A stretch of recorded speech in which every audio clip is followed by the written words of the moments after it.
Recording by Glenn K. Amo. Belly Laugh by Gordon Randall Garrett, writing as Ivar Jorgensen. You hear a lot of talk these days about secret weapons. If it's not a new wrinkle in nuclear fission, it's a gun to shoot around corners and down winding staircases. Or maybe a nice new strain of bacteria guaranteed to give you radioactive dandruff. Our own suggestion is to pipe a few of our television commercials into Russia and bore the enemy to death. Well, it seems that Ivar Jorgensen has hit on the ultimate engine of destruction, a weapon designed to exploit man's greatest weakness. The blueprint can be found in the next few pages, and as the soldier in the story says, our only hope is to keep a sense of humor. Me? I'm looking for my outfit. Got cut off in that Holland Tunnel attack. Mind if I sit down with you guys a while? Thanks. Coffee? Damn, this is heaven. Ain't seen a cup of coffee in a year. What? You said it. This sure is a hell of a war. Tough on a guy's feet. Yeah, that's right, Holland Tunnel skirmish, where the Ruskies used that new gun. God, it was awful. Guys popping off all around a guy and him not knowing why. No sense to it. No noise, no wound, just popping off. That's the trouble with this war. It won't settle down to a routine. Always something new. What the hell chance has a guy got to figure things out? And I tell you, them Ruskies are coming up with new weapons just as fast as we are. Enough to make your hair stand on end. Sugar? Christ, yes. Ain't seen sugar for a year.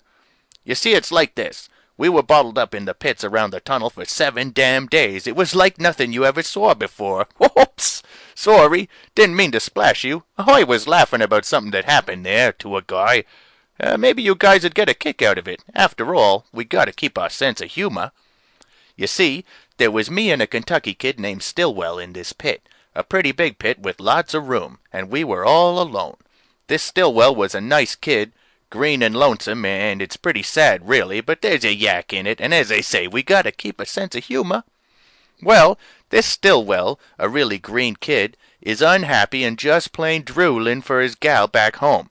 He talks about his mother, of course, and his old man, but it's the girl that's really on his mind, as you guys can plainly understand.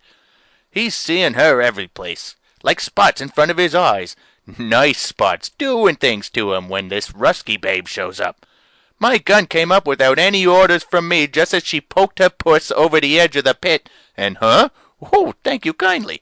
It sure tastes good, but I don't want to short you guys. Thank you kindly. Well, as I was saying, this Rusky babe pokes her nose over the edge of the pit, and Stillwell dives and knocks down my gun. He says, "You son of a bitch!" Just like that. Wild and desperate, like you'd say to a guy if the guy was just kicking over the last jug of water on a desert island. It would have been long enough for her to kill us if I hadn't had good reflexes. Even then, all I had time to do was knock the pistol out of her hand and drag her into the pit.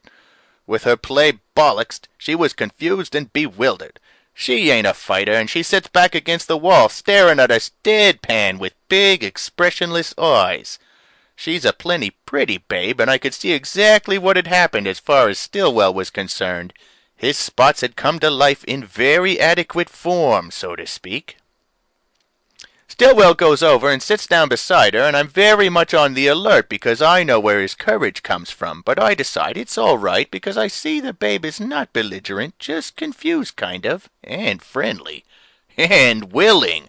Kind of a whipped little dog willing, and man, oh man, she was sure what Stillwell needed. They kind of went together like a hand and a glove, natural-like, and it followed, pretty natural, that when Stillwell got up and led her around the wing of the pit, out of sight, she went willing, like that same little dog. No, you guys, two's enough, I wouldn't rob you. Well, okay, and thanks kindly. Well, there I was, all alone, but happy for Stillwell, 'cause I know it's what the kid needs. And in spots like that, what difference does it make? Yank, Rusky, Mongolian, as long as she's willin'. Then, you guys, Stillwell comes back out, wall-eyed, real wall-eyed, like being hit, but not knocked out and still walking. I know what it is, some kind of shock. I get up and walk over and take a look at the babe where he'd left her, and I bust out laughing. I told you guys there was a yak in this. I laughed like a fool. It was that funny. as much as I had time to before Stillwell cracked. It was enough to crack him, the little thing that pushes a guy over the edge.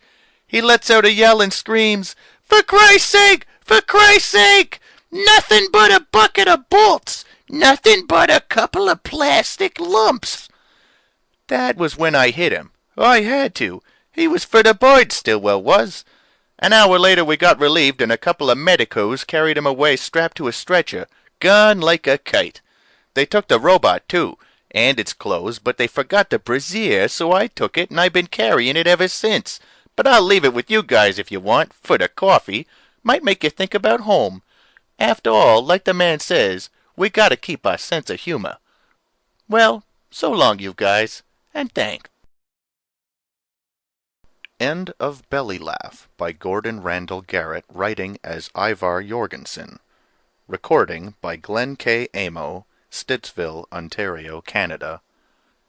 www.glennkamo.blogspot.com